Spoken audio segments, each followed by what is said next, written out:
Il y a un mensonge courant que beaucoup d'hommes croient sans jamais vraiment s'en libérer. Celui que leur valeur dépend de l'amour, de l'attention, de l'approbation d'une femme. Ce mythe, diffusé et renforcé par des expériences douloureuses, des rejets et des ruptures, fait qu'ils se laissent définir par la perte ou la présence d'une relation amoureuse.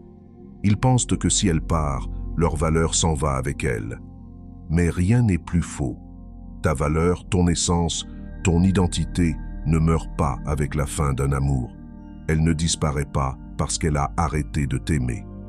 Comprendre cela est la première étape vers une liberté intérieure.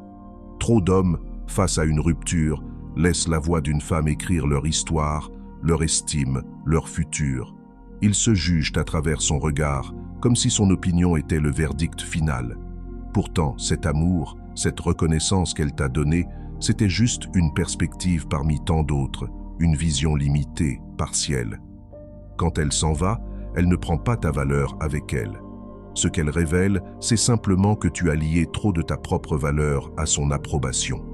Avant qu'elle n'arrive dans ta vie, tu avais déjà une valeur. Et après qu'elle soit partie, cette valeur continue d'exister. Tu ne perds pas ta couronne parce qu'un autre a cessé de la voir. Tu ne deviens pas moins homme parce qu'elle n'a pas su reconnaître ta profondeur. Ce n'est pas ton fardeau, c'est sa cécité. Son incapacité à recevoir et nourrir l'amour sans le détruire, ce n'est pas un échec de ta part, mais le reflet de son propre chaos intérieur. Le danger, c'est quand tu commences à croire que son départ signifie que tu n'étais pas assez. Ce poison mental te fait plonger dans le doute, la désespérance, la supplication. Il efface peu à peu qui tu es vraiment. Il faut t'en détacher. Elle ne t'a jamais défini, elle t'a seulement exposé. Elle a mis en lumière les blessures, les failles de ta fondation. Et c'est un cadeau si tu as la force de le regarder en face. Car c'est maintenant, à ce moment précis, que tu peux reconstruire.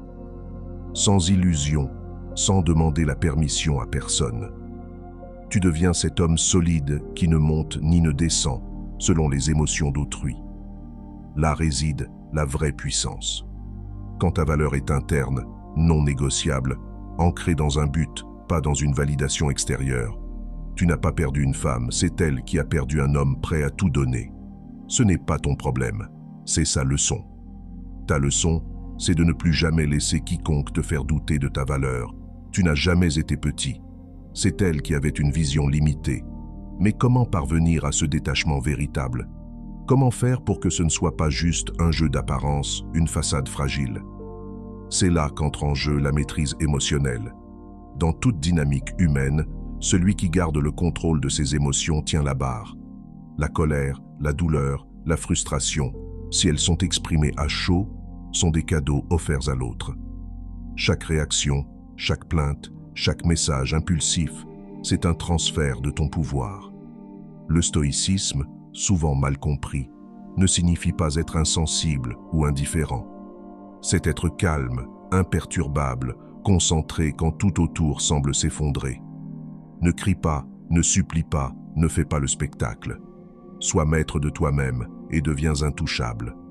Elle attend l'émotion, elle la compte, parce que c'est la règle du jeu habituel. Blesse un homme et regarde-le s'effondrer, supplier, se perdre dans sa douleur. Et elle sait qu'elle occupe encore une place. Mais toi, si tu refuses ce scénario, si tu restes froid, silencieux, constant, tu crées la confusion. Pourquoi n'est-il pas affecté? Pourquoi ne réagit-il pas comme avant? Ce silence est assourdissant. Il signifie que tu tenais, que tu as contrôlé ta réaction. Ça bouleverse les codes, ça change la dynamique de pouvoir. Cela ne s'improvise pas, c'est un travail de fond. Tu bâtis ta maîtrise émotionnelle comme tu forges ton corps. Tu entraînes ton esprit à attraper l'impulsion avant qu'elle ne devienne action. Tu ne t'épuises pas à poster des messages à la va-vite, à boire pour oublier, à te battre contre tes démons sur les réseaux. Tu respires, tu réfléchis, tu agis en silence. C'est ça la discipline. C'est ça la force véritable. Mais pourquoi cette victoire est-elle si difficile à atteindre? Parce que notre société, nos conditionnements, nos émotions nous poussent à chercher validation et sécurité à l'extérieur. Nous avons tous en nous ce besoin fondamental d'être aimés, reconnus, appréciés. Mais il faut comprendre que chercher cette validation dans les autres, c'est offrir son pouvoir.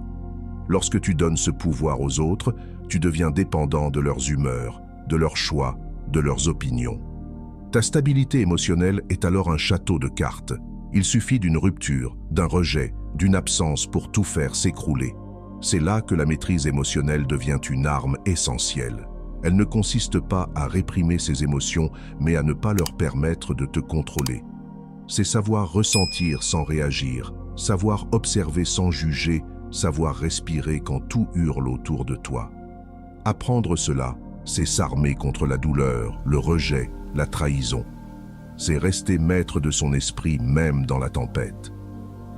Si ce message t'a touché, je t'invite à liker cette vidéo, à t'abonner à la chaîne pour ne pas manquer les prochains messages qui nourrissent l'âme et à écrire en commentaire cette affirmation. Je valide. C'est plus qu'une phrase. C'est une confiance, un positionnement, une présence. Merci d'avoir écouté jusqu'au bout. Et rappelle-toi, ta lumière est bien plus grande que tes doutes. À très bientôt.